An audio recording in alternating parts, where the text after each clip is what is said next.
football fans. Let's dive into the action-packed week we just witnessed. The matchups didn't disappoint, so let's get into it, starting with our league's juggernaut, Conan the ball carrier versus those frisky flamingos. Conan the ball carrier is on an absolute tear, maintaining their undefeated streak. They blew past their projections, outperforming by a whopping 18 points. The entire team was locked in, but the real star of the show, Derrick Henry, with a jaw-dropping 29.4 points. This guy's a beast. Now for the Flamingos. 2 weeks into a new slump, but hey, they still managed a solid 95.62 points. Problem is, nearly a third of those came from Josh Allen, who tore through Jacksonville on Monday night.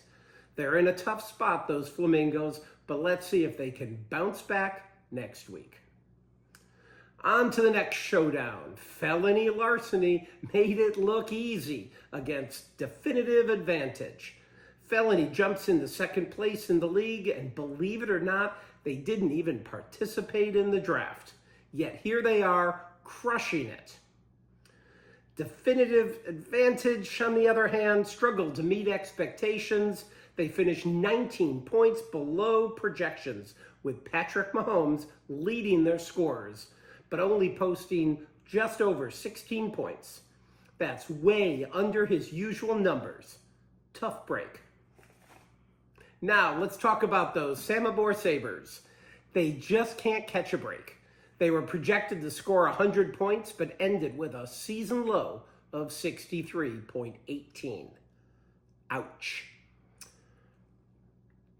The Raiders' defense even cost them 4 points. That's a rough loss, and they're now sitting at the bottom of the league. Time's running out for the Sabres, and they're in desperate need of a transfusion. Meanwhile, the Decatur Bears pulled off the upset of the week. Saquon Barkley exploded with 29.6 points, the most of any non-quarterback this week. Even with a shaky defense and Rashid Shaheed scoring 0 points, the Bears still decimated the Sabres and are now locked into third place. And finally, we are so pleased to announce that Juicy Ass Karma, JAK, has finally won a single game. It was a nail-biter to the very end, with just 2 points separating the teams on Monday night.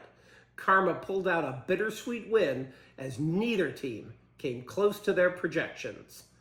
Speaking of that other team, the Ninjas, it was a rough outing. Only James Cook and Marvin Harrison Jr. managed to exceed expectations. They'll need to regroup, and regroup fast. And that's a wrap-up on Week 3 in the Traumatic Brain Injury League. Things are heating up as we head into the thick of the season. Who will rise? Who will fall? Tune in next week to find out. See you then.